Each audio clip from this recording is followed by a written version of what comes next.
Hello, everyone, and thank you for tuning in to another episode. I'm here in the studio with my dad, and today we're going to talk about marijuana, cannabis legalization in the state of Texas, and we're going to talk about a few statistics that kind of go along with our topic today, just so we can see exactly where it is, where marijuana legislation is, and also people using it, and criminal statistics over the past decade or so. Now, what brought up this topic was, of course, the arrest of Brittany Griner, the WNBA player who was arrested in Russia for, I think it was possessing less than an ounce of cannabis oil.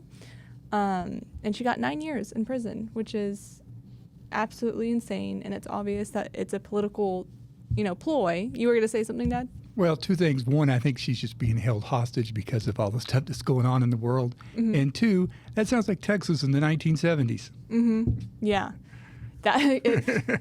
Well, especially if it's a woman of color, that would definitely be 2 strikes against her if that was something Texas in the 1970s. But we're going to talk about, so we're going to go ahead and start talking about. Well, I want to start off this podcast talking about the difference between legalization and decriminalization, because there seems to be legalization, push for legislation for medical marijuana and for marijuana to be used recreationally.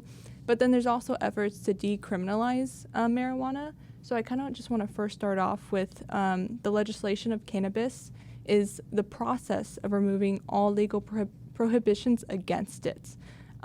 So then cannabis would be available to the adult population to purchase and use basically whenever they want, so recreationally. Kind of similar to tobacco and alcohol. Those are the only other 2 things that I can think of that would be related to legalization of cannabis.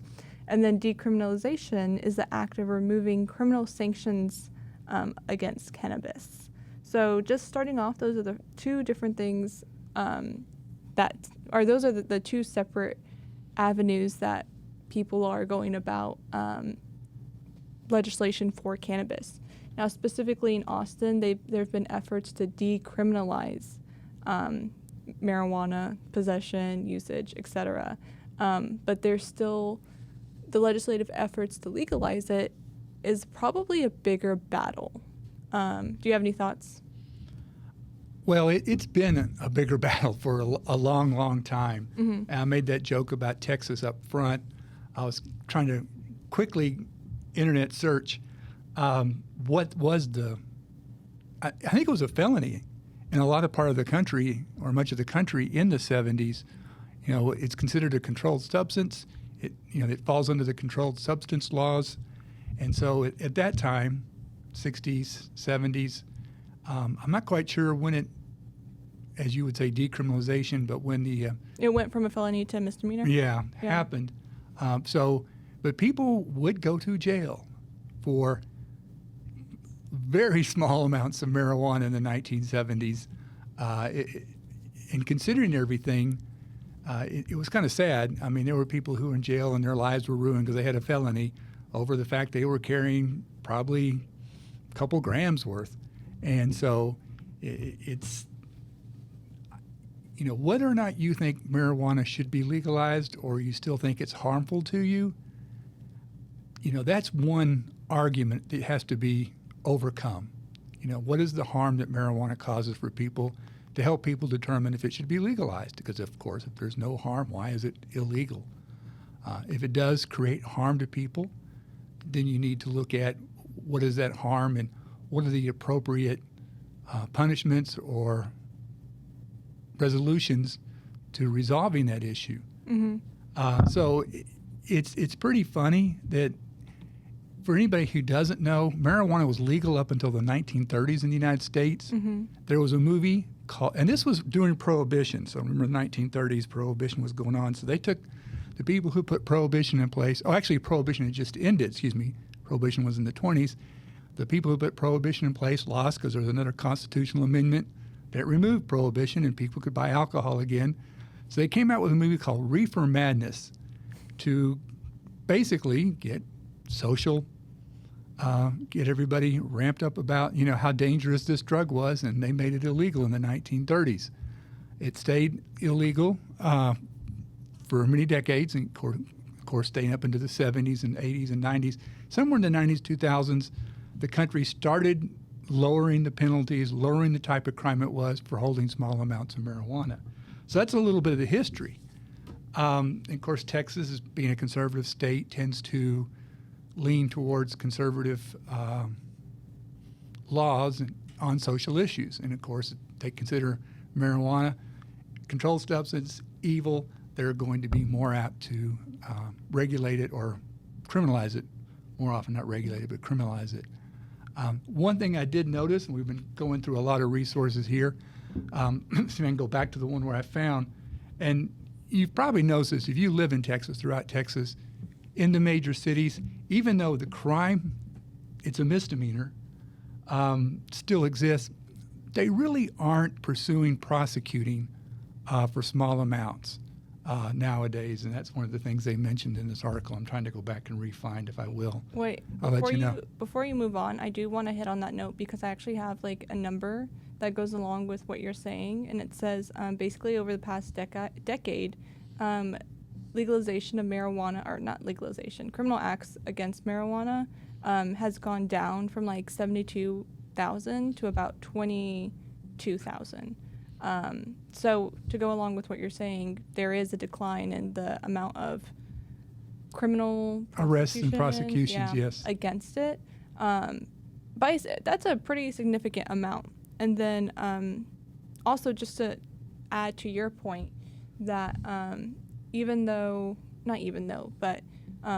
marijuana was made illegal specifically in 1931. Yes, because of the movie Reefer Madness, which I thought was made in like the 60s or 70s. I didn't realize it was made in the 30s. But in 2019, hemp is considered different than marijuana, and hemp was made legal federally by the 2018 Farm Bill and in Texas by House Bill 1325.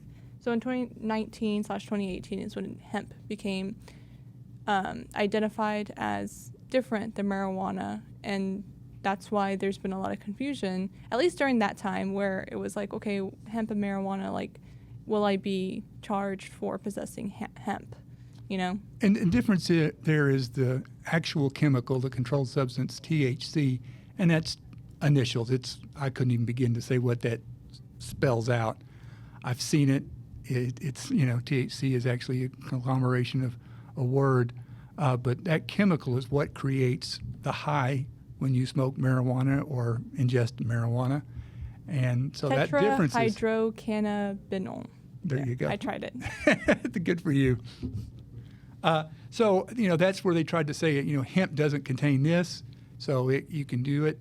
At times, historically, hemp was used to make rope. I think that's why they're trying to make a distinction, because it has a viable use. For farmers especially, too. They can make clothes. They can make I've seen hemp bags. I've seen hemp clothes.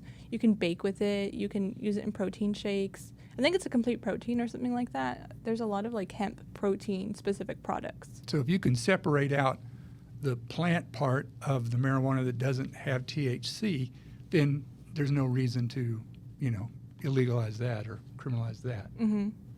So right now, there's different levels, because you were saying that there was a felony, that it used to be a felony. So technically, it is still a felony if you possess 4 ounces to 5 pounds. And then there's like different levels of felonies. So after 5 pounds, you just go through those felonies and the fines and the different incarceration dates. If that makes sense, like 2 to 10 years, 180 days to 2 years. So up to about 2 to 4 ounces, up to 4 ounces, it's a misdemeanor. I think it's Class B, if I remember. Yeah, it is Class B misdemeanor. But the thing with this is, I was looking to see what exactly misdemeanors, like how they can affect you and your life in the state of Texas. But it seems like most misdemeanors are really just punishable with fines, or they choose the fines over the jail time with misdemeanors. And felonies are the ones that require like imprisonment. So that's the more serious, obviously, mark against your record. You can lose some of your rights if you're convicted of a felony. Yeah, and it's much more difficult to get a job, even though there have been efforts to expunge records because of someone having a felony for something such as marijuana possession. I mean, you still have to go through that legal process, which could take years. So up until 4 ounces, it's a misdemeanor in the state of Texas. And you could have a misdemeanor removed from your record, but that process has to be handled by an attorney who knows the paperwork, who knows the procedure, who won't forget about you, who'll keep in contact with you. It's possible, but it's, again, it's hard, It's just another hurdle to go through. So that's pretty much what I have on misdemeanors and the felony right now in the state of Texas for marijuana. And I also want to compare something, because across the country we're getting a slew of different laws, and different states have different different jurisdictions are having different laws. So in Oklahoma, and this is funny, if you think Texas is conservative, Oklahoma is right on up there. Yet they have, well, let me say this first. Texas does have, in very, very, very, very, I don't want to say small, but very minute circumstances, medical marijuana is legal. It's very specific. I mean, it has to be for a certain, it has to be identified as fitting under medical marijuana. Let me see if I can pull this back up here. Mm-hmm. And while you're looking for that information, I did want to go down one report that I see about, although marijuana arrests are decreasing or seeing a decline, Mm-hmm. there's still that number of arrests for racial disparities. Again, we try to keep this as neutral as possible, so identifying that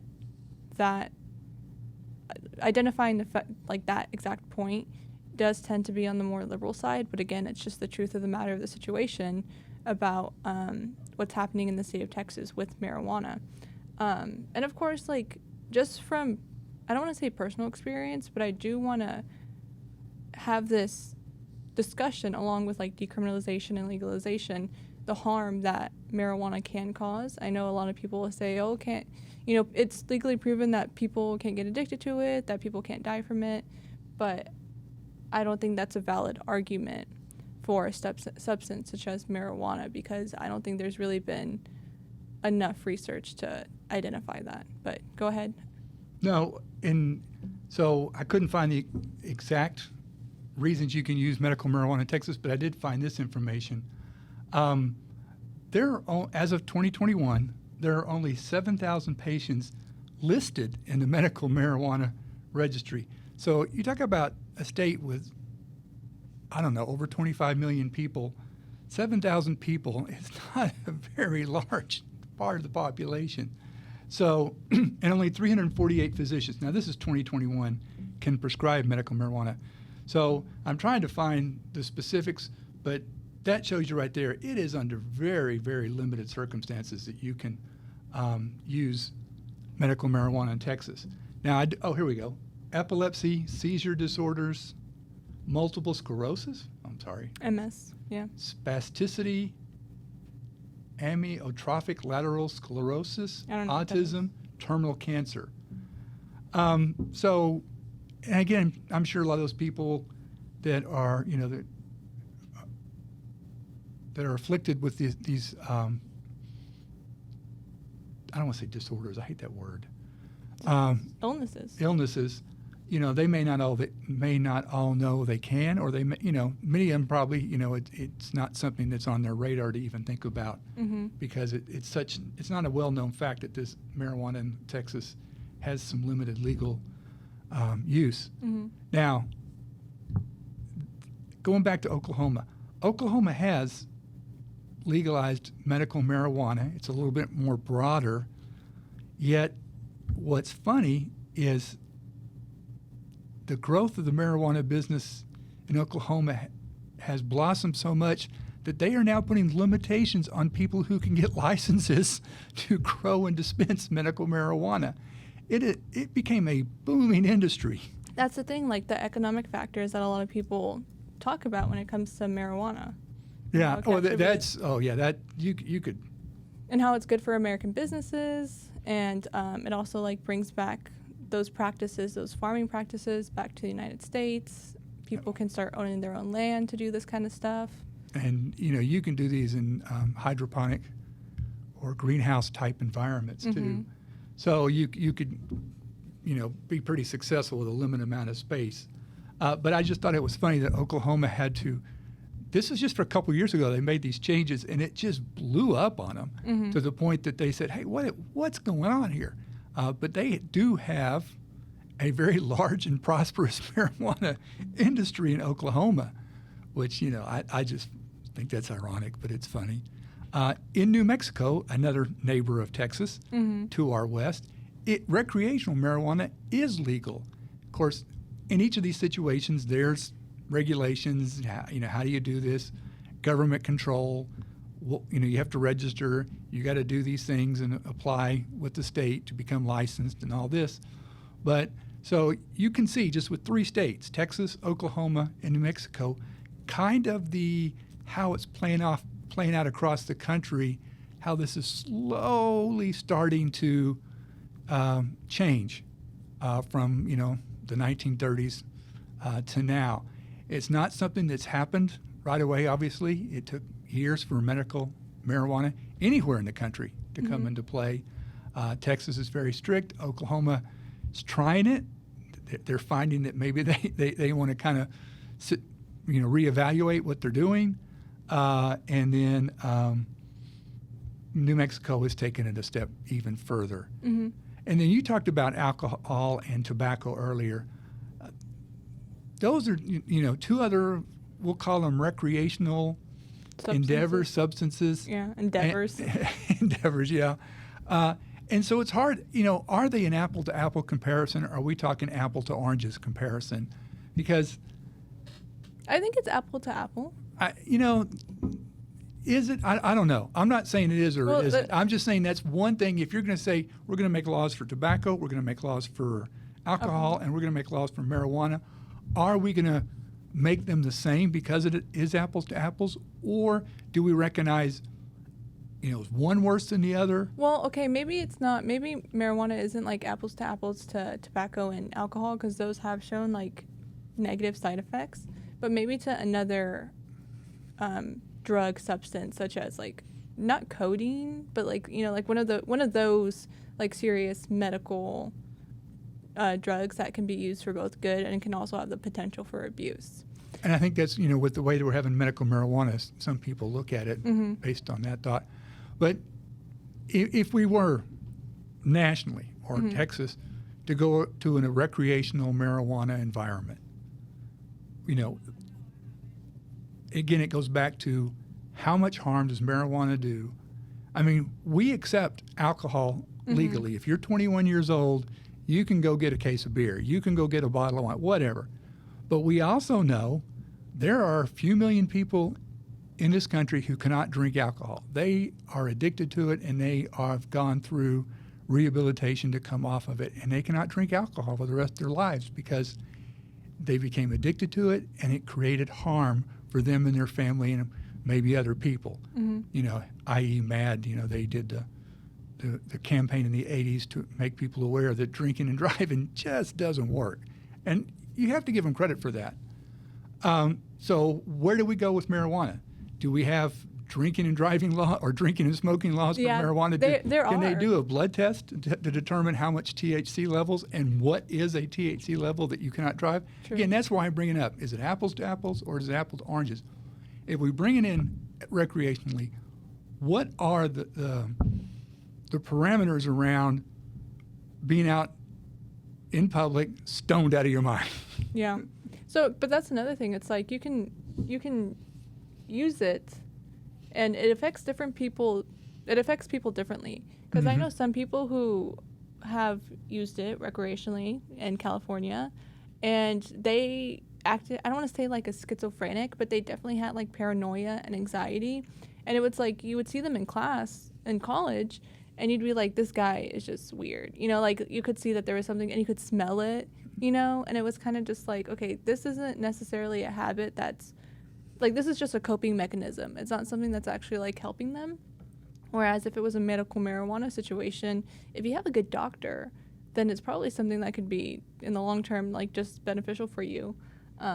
But You know, sometimes to marijuana alleviate the usage- pain of terminal cancer. Yeah, I mean, you know, but marijuana it's a different kind of pain reliever, apparently. Yeah, but marijuana usage like sometimes acts as a crutch, and I feel like if we're gonna legalize it, or if there's efforts to legalize it and decriminalize it, I think we should also have this broader conversation of why people are using it, because of how it's affecting them, and the way that affects them is actually something that they're like, there's different reasons why people use it and different reasons why people, what's the word, what the benefits that they get out of it. Sometimes it's just a anti-anxiety thing. Sometimes I know some people who will smoke marijuana because it helps them eat. It helps them get less anxious, and so they eat. And these are people that look like they need to eat, you know, like they're not eating and they get like super dizzy and low blood sugar and all that stuff, but they're just so anxious that they can't do it. I can eat all the time, so I'm kind of like, so I can't like, so I don't know how that is like, if that makes sense. When I'm stressed, I eat, you know? So so I can understand why it would be beneficial for them, and I can't exactly like relate to that. Well, and again, stress affects people you know, Differently, just like, yeah. differently, just like marijuana affects people differently. But then sometimes it can also be used as a coping mechanism to cover up something that's like deeper, that's deeply rooted in something else. Well, they could be, you know, coping or, you know, running from, you know, a lot of people drink alcohol to run from their problems. And a lot Exactly. of people smoke pot from running from Yeah. their problems. And so, But if you have terminal cancer, like, hell, like, I totally, and if it relieves the that. pain, Yeah. you know, why not? Yeah. I mean, you know, at that point, you know, when we say terminal, it's unfortunate. yeah. So make the last few months, whatever, of your life As easy as possible. as easy as possible. Yeah. So, and it's hard. And again, you know, there's recreational alcohol. And, you know, what is recreational alcohol? Is it a glass of wine with dinner? Is it 6 beers during a football game? I mean, they and do- that's it. You do. If you only do that for the week and you don't have to drive, maybe that is recreational alcohol. How do we transpose that thinking to recreational marijuana? To your point, I work downtown. I walk around downtown a lot, and literally, cars will pass me, and I'll get stoned. I mean, the stuff coming out of the car is so much. As they drive by, I'm making a joke about getting stoned, but it's more than just a whiff of a smell. It's It's a so pretty much. predominant. Yeah. It's like a cloud you walk through coming by, and you know it goes back to the decriminalization or the police department. You know, are they under orders to pursue arresting people for marijuana, or are they under orders to, you know, if they're not causing trouble, just move on? And it's a big decision for the police because I mean, with all the police go through, you know, But you said is police someone smoking a officers are- joint worth their time to arrest them? Yeah. You know, even though there's a fine and all that and it's against the law, sometimes you have to make good use of your resources and your time. And when police forces are strapped, you know, it doesn't mean that marijuana is legal, but it's essentially being treated that it is legal or decriminalized via the enforcement. So even though the state of Texas is still, you know, one of the stronger states in regards to marijuana laws, you know, how's it actually being played out on the streets? And I saw something that in Texas, El Paso, they said Plano. Plano's a city. It's Collin County, and Dallas County are really pursuing, or let me rephrase that, not pursuing enforcement of marijuana laws in the city. They've really made that a very low priority. Mm-hmm. I do want to identify that, and it's in the Republicans' official party platform. They support the federal government moving cannabis from a Schedule I drug to a Schedule II drug. Now, a Schedule I drug are drugs with a high potential for abuse and no medical usage, and a Schedule II drug, drugs that have accepted medical uses but still have are drugs that have accepted medical uses but still have a high potential to be abused. That makes sense to me. I'm not saying like again, this is a neutral podcast. I dislike Republicans and Democrats equally. Yeah, we're not fans of either party right now. Yeah, so I mean, just a shout out to Nancy Pelosi, who almost threw us into World War III because she wants to go to Taiwan for what? For her legacy? That's what, word on the street is. But anyways, but yeah, drugs that have accepted medical uses but still have a high potential to be abused. But at the same time, I think there is an economic benefit to be using it recreationally. So that's where I kind of go back and forth. And that's been one of the arguments. There's an organization called NORML, National Organization for the Reform of the Marijuana Laws. I did a story in North Carolina with the president of NORML because it's surprisingly North Carolina, medical marijuana legalization, not decriminalization, not medical marijuana, recreational marijuana, keeps getting closer and closer to being passed every year. So I did a story with the president of it, and he looked like the president of a national organization to reform the marijuana laws. Yeah, I've always liked that name, NORML. They didn't really have to work hard on that one either. No. So I thought that's always been funny. But they've been around since the 70s, maybe even the 60s. Really? Yeah. Wow. Yeah. I thought they were a brand, last decade. They I think probably since the 60s. Now, let me double how check. How much political clout they've had over these decades is pretty is not pretty weak, but they have been around. They have constantly pursued the complete legalization of marijuana. Since 1970. Yeah. Wow, I am surprised. Okay. Really? When did people smoke pot? In the 60s? Well, I mean, I know, but still. It was, it was a different era back then too, so that their ability they're more of a mainstream lobby now than they were back then. Mm-hmm. In regards to trying to get either states or the national government to change the law. But they have slowly moved the needle, and obviously it's been slow. But whether or not they can, cross the finish line, we'll see. Oh, wow. They have something called the NORML Foundation Freedom Card, which it tells you basically. So the U.S. Constitution, this is from the NORML.org website, prohibits the government from interfering with your right to remain silent, to consult with an attorney, and to be free from unreasonable searches and seizures by law enforcement. However, it is up to you to assert these rights. So it gives you That's your Miranda rights. Yeah, it gives you all these, but it's called the NORML Foundation Freedom Card.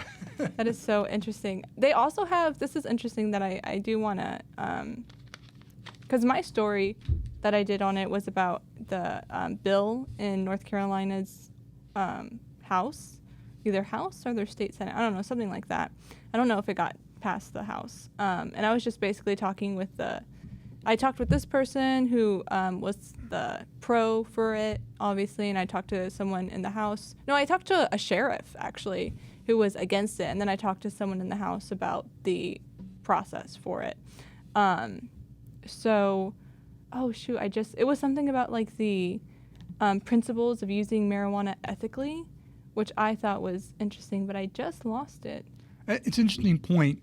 You said, a sheriff in North Carolina was against it. Mm-hmm. You're going to find a lot more of the older vanguard of law enforcement still wanting to pursue the law, criminal pursuit of, people who use marijuana or, who deal marijuana. And there's a big difference. That's why it's still a felony. If you can get it down to where it's in your pocket, it's not that big of a deal. But for the people who are trying to get it into your pocket, it is still a felony. You mentioned that earlier. For over 4 ounces, it graduates up in degree of severity in law, or the felony charge. And so there's aspect. You were talking about the business aspect of it. Mm-hmm. How much, and this is something that I didn't research, of these marijuana medical facilitators are pushing it out to recreational use on the side, because as we've known, and unfortunately because of things like the cartel, people make money from marijuana. They made money from drugs. Yeah. And so one of the ways to stop the growth of this is to take that money away from them.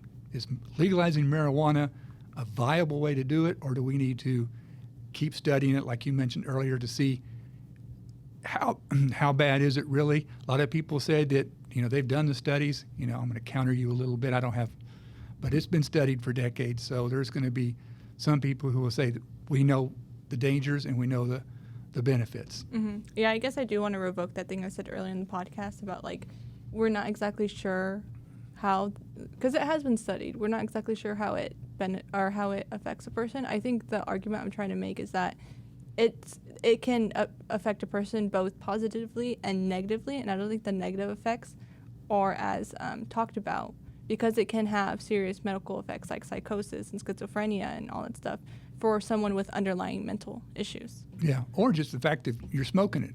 That's true. Your lungs, that's a good thing. Just put a lot of smoke in my lungs and cough it all up. Good move.